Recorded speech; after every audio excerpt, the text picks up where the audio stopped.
What is up, everybody? No rules, no politics, just boxing. This is the No Sanction Show, episode 8. I'm your boy Joe Jeezy, live from Houston, Texas, and next to me, the son of a legend, my boxing analyst, my brother, Macho Camacho Jr.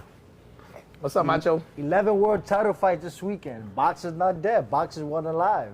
We also have breaches of contracts, family feud, promoters want to fight promoters. What's going on in boxing? Yeah, we got a loaded show tonight.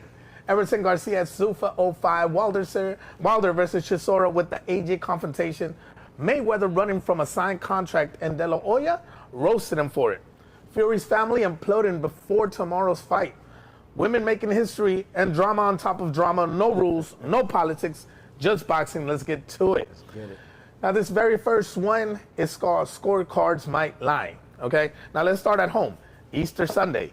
Our boy Everson Garcia stepped into the Zuffa Boxing 05 main event in Vegas against undefeated Andres Cortez. Everson came up short. Unanimous decision, 97-92, 96-93, 95-94. Look, I'll be honest, I wasn't a fan of how Cortez fought. Herky-jerky, feigning 12 times before throwing once, rushing in with his head down, grabbing and holding. It was effective. I'm not taking that away from the man. It's 25-0 for a reason, but it was hard to watch. That said, he came in with a plan and executed, and that's what winners do. Credit where credit is due. But Everson has to own his part too. Only 23 total punches landed through 3 rounds between both fighters. He got a point deducted in round 4 for excessive holding. Now, CompuBox, Cortez 95 of 366, Everson 67 of 387. Threw more, landed less. Single shots all night against a high-volume guy. That's the losing strategy. Respect to Cortez on the dub. Respect to Everson for being a BiYu fighter headlining a nationally televised Zuffa main event in Vegas. That pipeline from Houston to the big stage is real. 23-2, he'll be back. And shout out to Bobby Harrison. The vision is working. Now, Macho, what did you see technically from Everson? You know, technically he was sound, kept the jab out front. I just was waiting. Come on, let's step it up. I was looking for a game plan. I was seeing what was the game plan. After 3 to 4 rounds, from there you got to step it up. I didn't see too much from the corner, and he too much from Everson. I didn't know, what was the plan. Now, you heard me. I mean, I'm dead serious. Like, I really did not like Cortez fighting style, right? But Cortez styled effective but ugly. Can you win a title fighting like that? Hey, Ricardo Mayorga did. Rolly Romero did. A kind of awkward style. But I expected more from Edison, catching fire, different things, It's a hard style to fight against. Punch ain't come to conventional style, come from different areas, so. Now, at 23-2, what's next for Everson? Keep pushing. You're going to learn a lot from this fight. Keep pushing. We're going to have these kind of fights. We're going to have these kind of nights. Keep going forward. Learn from it. Now, real quick, man, Magsayo destroyed McCrory by corner stoppage in round number 5. De La Cerda dropped Fuller face first with one right hand KO of the year contender for sure. Now, Hurst Jr. at 6:02 beat Merriweather, who was a negative 2,500 favorite. And Maravillo came back from down on the cards to get a TKO in 5. Now, Cortez is now calling for a Zuffa championship fight against Magsayo at 135. Now, did you see the Magsayo fight? No, I haven't. Okay. Oh, man, it was so beautiful. Yeah. It's another Filipino kid coming in strong. Very awkward style of fighting, the way that he throws his punches, but very effective. I really loved his style. Now, Saturday night, the O2 in London, fight number 50 for both, Deontay Wilder and Derek Chisora. 100 combined professional fights, and it was a beautiful mess. Now, Wilder by split decision, 115 to 111, 115 to 113, and one judge called 112 to 115 Chisora. A cornerman climbed into the ring in round 1. Should have been a DQ. Wilder dominated early. Chisora surged in the middle rounds. Round 8 was chaos. Wilder knocks out Chisora through the ropes, then gets a point deducted for pushing in the same sequence. Now, CompuBox nearly dead. Even Chisora actually landed more power punches, 105 to 99. Wilder was heated about the ref, said he was fighting Derek and the referee. Now, Chisora, at 42 years old, walked out to a standing ovation with his daughter, saying he's going home to do the school run. Got a custom Five Guys belt from a friend. legend. Respect to Del Boy forever. But the real moment after the bell, Wilder walks straight to Anthony Joshua at ringside, fist, bumps him, and says, let's do it. This fight has been talked about since 2017. Yes. Neither guy is prime, but commercially is still massive. Wilder reportedly fractured his hand, though, so don't expect a quick turnaround. All right, now, Macho, who did you score it for? You know, that was one of those kind of ugly fights, entertaining for us boxing fans. There was much skills in there. We just let them go, rock them, sock them, which, you know, we enjoyed it. We need those type of fights sometimes. But very close fight, depending on how you see the fight. I'll give it to Wilder, but close fight. Now, we were talking about this earlier, so you know how it is. You have two guys that are in the heavyweight. Yes. That means whenever they throw and miss a punch, miss one of those massive punches, they get more tired than the Yes. featherweights, Yes. than the lightweights. But these guys kept going at it all 12 fucking rounds. You know, so it's really impressive, really cool to see. Now, is Wilder's one-punch power era over? No, Chisora was a tough fighter. He fought the best. He'd been knocked around. So, no, you can't say that. No. All right, now Wilder versus Joshua. Does it actually happen, or is this just talk? I think it's finally time to happen. Yeah, that's Yeah, that's gonna be a good one. Yes. All right, now this next segment is walkout rankings. Quick walkout rankings from this stacked weekend. We had fights on 3 continents: London, Vegas, Australia, Cardiff. Lots of entrances to judge. Macho, you ready to rank them? Yeah, I think the O2 was a great show. A great boxing crowd. There's always packed out in those fights out there. Now, Wilder at Australia, the too. O2, did the Bronze Bomber bring the usual theatrics in London? No, he didn't, but he gave an entertaining fight. They fought. I seen at one point 7 straight right hands. 1, 2, 3. That's what we like to see. Yeah. So now we have Caroline Dubois walking into her unification at MVPW 01. Yeah. Chisora's final walk, the retirement entrance. And then Tim CU in Australia's hometown Energy. Erison Garcia walking into the Zuffa 05 main event for the first time. Now, I believe that, you know, all these, a walkout entrance is super important. You know, Yes. your Pops is a perfect example. Yes. You know, walkout entrance is super important. You know, one of my favorite walkout entrances that actually never happened in the boxing world, but in our hearts and in our minds, is in the Rocky. Apollo Creed. Yes. You know, so I think that's pretty badass, pretty beautiful. Now, let's move on to the next segment. Now, this one's called Money Round. But before we get into it, before we get into the Money Round, let's talk. This segment is brought to you by Steelhouse Restaurant and Bar, the official sponsor of the Money Round. Steelhouse is located right behind BiYu Arena and in the BiYu compound, owned and operated by Bobby Harrison. If you're in Houston and you want a spot with great food, great drinks, and that fight night energy, Steelhouse is it. Go check it out. I co-sign. Hey, now let's talk money. All right, Floyd Mayweather is in breach of contract for the Pacquiao rematch. Here's the deal. February 23rd, Netflix announced Mayweather versus Pacquiao 2 for September 19 at the Sphere in Vegas. 12-round professional fight streaming to 325 million Netflix subscribers. Both sides put out statements treating it as real. Then March 28, Floyd is at an autograph signing and tells a reporter it's an exhibition.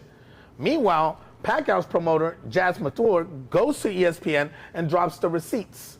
Floyd signed 3 separate contracts with 2 different parties, all for professional fight. And he took an advance loan against his purse. They got DocuSign proof, web signatures, device IDs, IP addresses. The man is cooked on paper. Now, Mathers says damage could reach 8 to 9 figures. He gave Floyd a deadline to cure the breach. Radio silence. And it gets worse. Boxing Scene confirmed that after Netflix gave Floyd a financial advance worth millions for signing a professional fight contract, Floyd then took those same signed contracts to a lender and used them as collateral to get another loan. Wow. He literally went to a lender and said, look, I'm going to be earning all this money. Here's a signed contract proving it. And got more cash on top of that of the advance. So he double dipped. Pacquiao himself said it's either a real fight or nothing. And here's the kicker. Pacquiao said he's not the only one who will be taking Floyd to court. Netflix, the Sphere, and all the investors, sponsors are lined up too. multi-billion-dollar corporations with unlimited resources ready to go after Floyd in the courtroom. Floyd's financial pressure are well documented: unpaid rent over $300,000, jewelers claiming he owns millions. He still apparently owes Logan Paul $1.5 million. Yes. Mayweather gyms have been shutting down left and right across the country, with at least 4 franchise owners filing lawsuits over unpaid debts. The man called himself Money, and the empire is crumbling. The Sphere has tickets on their website from $1,882 to $29,000 and needs 45 days minimum to set up their LED production. Netflix is reportedly caught in the middle and not happy. This is one of the biggest contract disputes in boxing history, and it's unfolding right now. Now, Macho, your take on the Mayweather-Pacquiao money situation? Is a mess. I hate to see this happen. So fighters, especially Floyd, he named himself the Money Man, Money May, and going through this, but he been willing and did it for the longest time.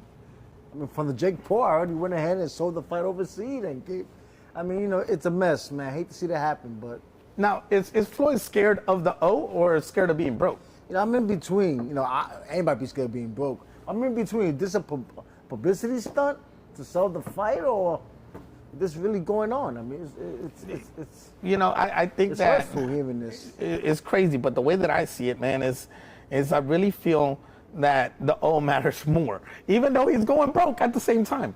Yeah. But that O matters so much to him that he's not even, I don't even think that Pacquiao is too much of a threat to take his O, to be honest with you. And especially at this age, you know what I'm saying? Pacquiao is a fighter. He's a warrior, man. He's training his ass off and, but think about it. Like, he's not a huge threat to take that away from you, then why not give everybody a great show, fight for that, you know what I'm saying? Fight to keep that. I don't understand. I think that losing the O is more important than the money for him. O. Yeah. All right. Also, in money news, Zuffa Boxing now has 96 fighters, a multi-year Sky Sports deal, plans for up to 16 events in 2026.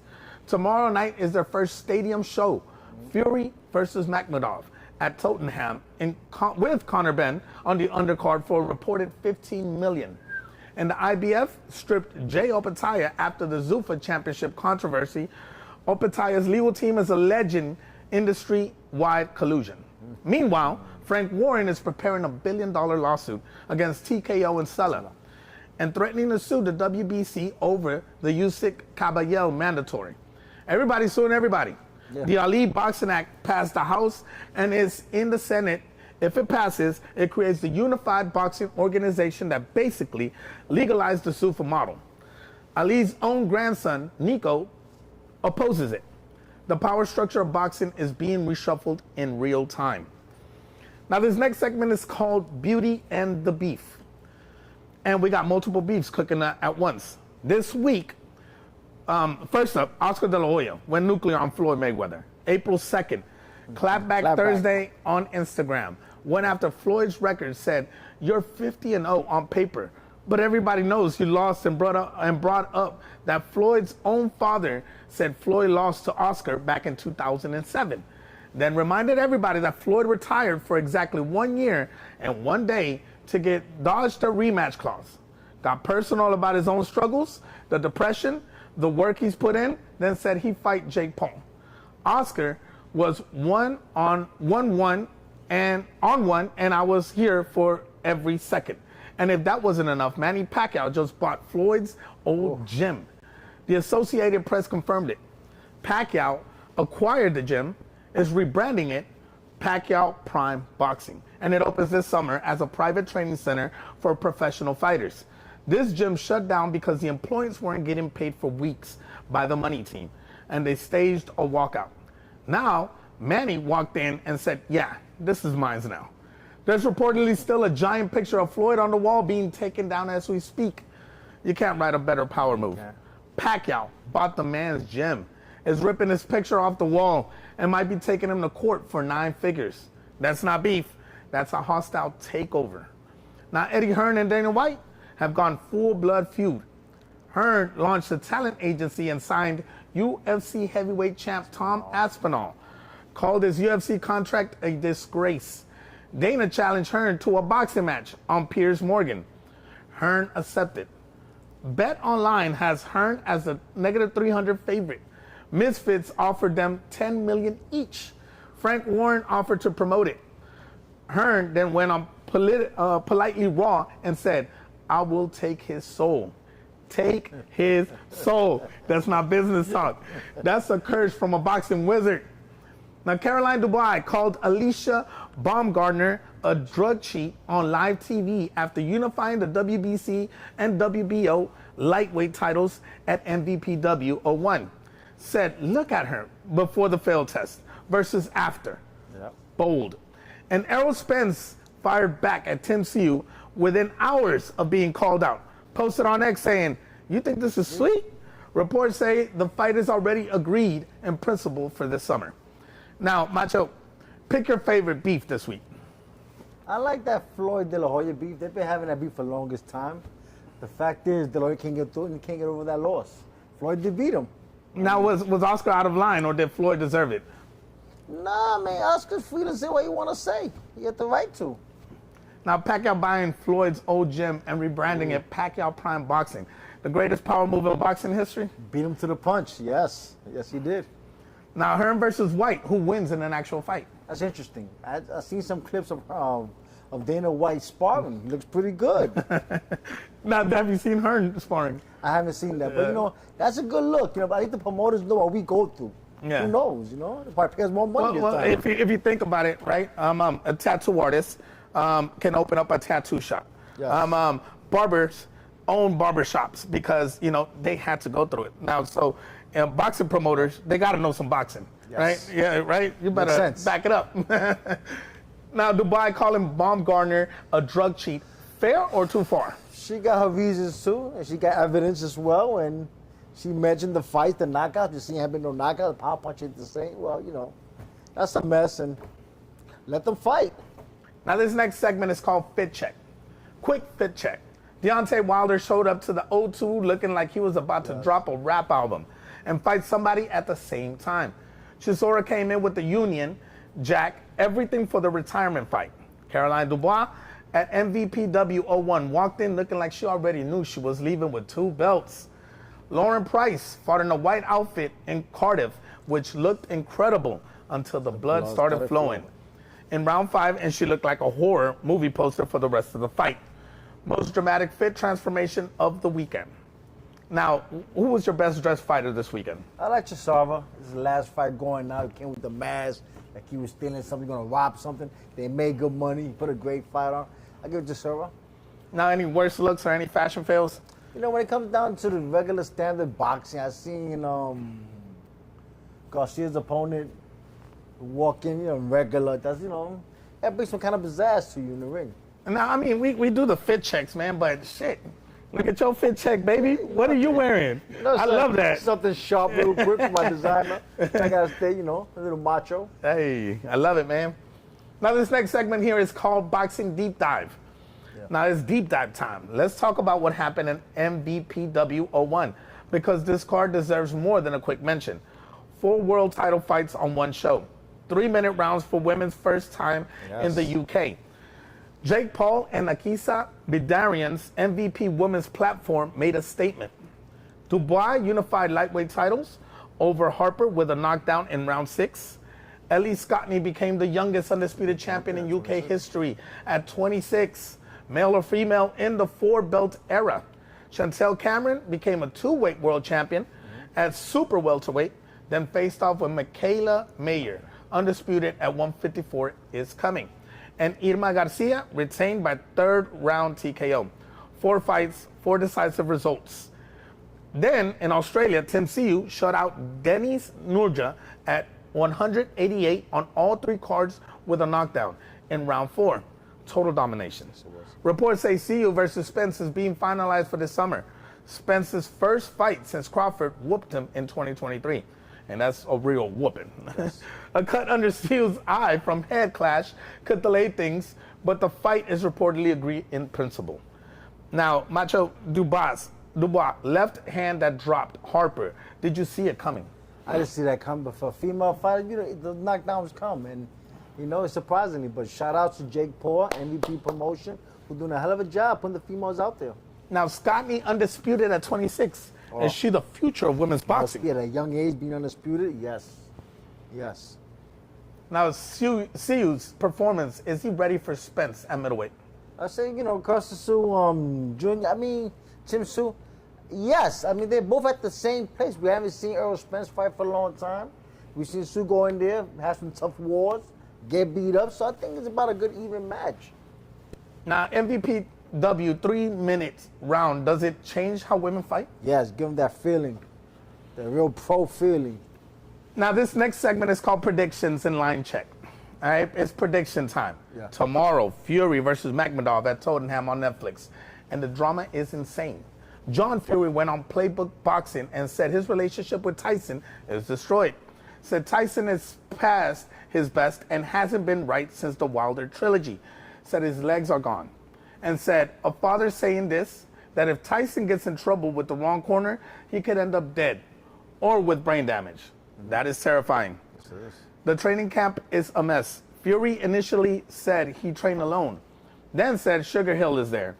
But reports say Stewart won't be in the corner. He trained in Thailand with a karate coach. Tickets have crashed to 10 pounds on resale. And Netflix dropped a Fury docuseries the day after the fight. Also on the undercard, Conor Ben's Zuffa debut versus Prograis. Coming up, Zayas versus Boots. Yes. Man, that's a pretty cool fight right there. And it's official. June 27th, Barclays Center, the Zone pay-per-view. Two undefeated 154-pound champions. Zaya said 23 men have tried and failed. Ennis will be 24. And at 154, Fundora is saying PBC loyalty might block unification, while Hearn is pushing Fundora versus IBF champ Josh Kelly. Also, Keyshawn Davis versus Nahir Albright, May 16th in Norfolk on the Zone. Deep rivalry with backstage drama. Ramirez versus Benavides, May 2nd on the Zone pay-per-view. Inoue versus Nakatani, May 2nd in Tokyo. Wardley versus Daniel Dubois, May 9th. Usyk versus Rico Verhoeven, May 23rd at the Pyramids of freaking Giza. You know, now, real quick, Fury versus Magmadov tomorrow. KO, decision, or upset? You know, I'm interested to see how Fury looks, you know, going through this problems he had with his father, going through, you know, family issues, man. You know, sometimes that affect the fighter. So let's see how he looks. Does he look old for being out the ring so long? Who's your prediction? Is he really punchy? I gotta take Fury. I gotta take Fury. You gotta take Fury. Ben versus Prograis. Does Ben deliver for Zuffa? I believe so. Yeah. I believe so. I think this is where he's got to shine, you know? Yes. He's 15 million? Yeah. 15 million. Yeah. 15 million is worth the shine. All right, Zayas versus Ennis in June. Hey, early pick? Shout out to Zayas, man, stepping up. He didn't have to take this fight, but he taking it. He did it be great. Yeah. He did it be a legend, like the Trinidad, like the Camachos, like the Cottos. Yeah, he daring himself. I was watching the face-off between them, and they're really, you know, Boots' corner, his coach, his dad, everybody is just like, that Zayas is not ready. That Zayas is not ready. He took it way too early. Do you think so? We will see. We shall see. Now, Usyk versus a kickboxer at the Pyramids. What even is this fight? I pass. I pass. This next segment is called Maintenance. Now, Callum Smith pulled out of the David Morrell fight due to injury. Ben Whittaker versus Brian Suarez now headlines the Liverpool card April 18th. Morrell immediately called out Whittaker and said, "How are you older than me and still a prospect?" That's cold. Now, Terence Crawford revealed that both Siu and Fundora's camps rejected fights with him at 154. Fundora's team told him Spence is a bigger fight, and Crawford said, "I just beat him." Crawford also says 100 million wouldn't bring him back. Smart investments, financial security, done. Now, Ryan Garcia is dominating social media, confronted Keyshawn Davis at a Miami club, reignited the Haney's rivalry, referencing 420, called Shakur a puppy, called Ennis overrated. His manager says they're targeting a mid-July return with Teofimo Lopez. And he's a WBC welterweight champ. The man stays in the headlines. Yes. Now, Francisco Rodriguez Jr. got a 2-year ban from UKAD for 3 prohibited substances. His WBC interim flyweight title win over Galal Yafai was overturned. In Paris, 2024 gold medalist Lin Yuting was cleared to compete in women's boxing by World Boxing after completing sex verification testing. Now, your reactions to this, Macho. Crawford saying 100 million wouldn't bring him back. You believe that? Yeah, he's done. He's very accomplished. He's up there in age. It's rare you see a fighter go out on his terms at their highest peak. So, shout out to Crawford. Great career. Ryan Garcia's social media chaos. Genius marketing or self-destruction? Who hasn't he called out? He's called everybody out. I mean, who hasn't he called out? Keep himself out there. Keep himself in the headline. I mean, who was successful doing that? You know, look at Jake Paul. I mean, look at Jake Paul. Jake Paul did some huge events. He made a lot of money off of this by doing the same thing, just calling people out. It gets to a point, it gets tiring, you know? It gets... I mean, but it gets to a point where you either are gaining fans or turning fans against you, right? That somebody got to shut you up, right? It's working. Hey, it's working. I mean, you look at Mayweather. Mayweather did the same thing. You look at Conor McGregor, you know what I'm saying? And I mean, you either like them or you hate them. You take it all the way back to Macho Camacho. Exactly. There you go. Now, this next segment is called Other Fights. UFC Vegas 115. Moicano submitted Duncan in round 2, then gave an Easter sermon of profanity calling out Ortega. The real star was Alice Pereira, a 20-year-old Brazilian who landed a flying knee KO in round 2 and became the youngest fighter to ever earn a $100,000 bonus. 4 fighters were hospitalized from that card. Tommy McMillan got a fight of the night for his debut TKO. The bonus selections have fans rioting online. One Friday nights in Bangkok produced 8 knockouts in 14 fights. Wow. LFA 230 in Oklahoma got disrupted by a tornado warning mid-event. Had to evacuate, but Charlie Cleveland already had the main event upset KO done by then. And the Tommy Fury versus Eddie Hall announcement for Misfits Boxing 23 went viral for the absurd weight difference. 120 to 130 pound gap between them. Now, Macho, Alice Pereira flying knee at 20. Future UFC star? Flying knee? Flying Knock knee. him out? Wow. Yeah, future star. I want to see more flying knees. Yeah. Tommy Fury versus Eddie Hall. Is this real or a joke? They got to fight. I mean, let's just say it's real. Now, a tornado evacuating an MMA event. Have you ever seen anything like that? Oklahoma, I mean, yeah, you can expect those kind of things in that kind of town, that kind of part of town. Yeah, you can expect that. Now, this next segment is called What You Missed. What You Missed. Lauren Price retained all 3 welterweight belts in Cardiff on BBC. Beat Pinedo by wide decision, but the fight was a bloodbath. Headed clash in round 5 destroyed her mouth. Blood soaking her white outfit for 5 rounds straight. She looked like a zombie.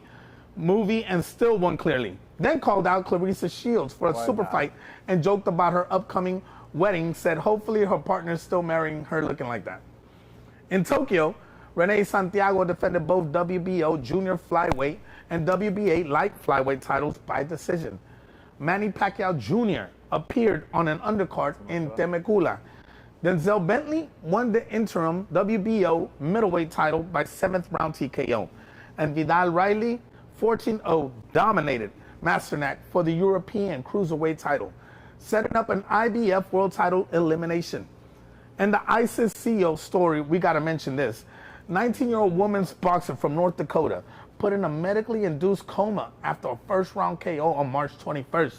She's been knocked out 50 days before and was allowed to fight again. She's since come out of the coma.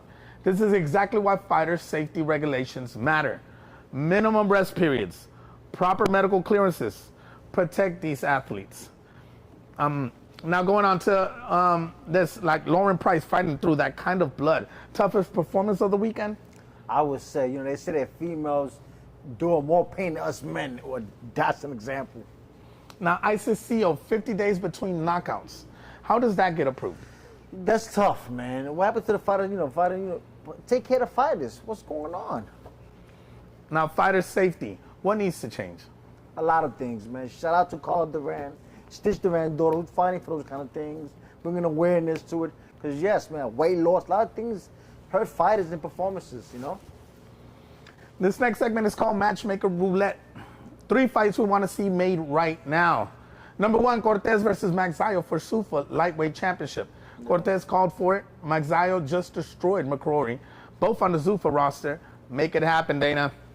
Number 2, Caroline Dubois versus Alicia Baumgartner for Undisputed at 135. Dubois just unified, called Baumgartner a drug cheat on live TV. The beef is real, and the talent is elite on both sides. And number 3, Wilder versus Joshua. We've waited since 2017. They had the face-to-face at the O2. Neither is prime, but both can still sell out arenas. If Wilder's hand heals, make this fight for fall 2026. Stop talking about it and do it. Now, Macho, your picks. Which of these 3 fights do you want the most? So Wilder and Joshua, been a long time been hearing about it. 2 big men, 2 heavyweights. You know, I said heavyweight won the whole boxing scene, so that's the fight we want to see. Now, any fights there that I didn't mention that you want to see? That's the main one that, you know, from this past weekend I want to see. That's one of the fights that really rings a bell. Now, realistic timelines, which one actually gets made first? I seen the Baumgartner fight. The Baumgartner fight gets done. You know, female goes back in the ring and take care of business, yes. All right, now this next segment is called BiYu Report. We already covered Everson's fight at the top of the show, but the bigger picture, the BiYu to Zuffa pipeline is alive. Yes. A Houston-developed fighter headlined the national Zuffa broadcast. The Ascension Series 1 is in the books. The BiYu compound is growing. The arena, the Steelhouse, Legion's Gym, everything connected. Bobby Harrison is building something real in Houston, and we're proud to be part of it. Stay tuned for announcements on up-and-coming BiYu events and fighters. Follow BiYu Boxing on all platforms. Now, your one takeaway from this week, Macho. Boxing wasn't alive. Boxing's back.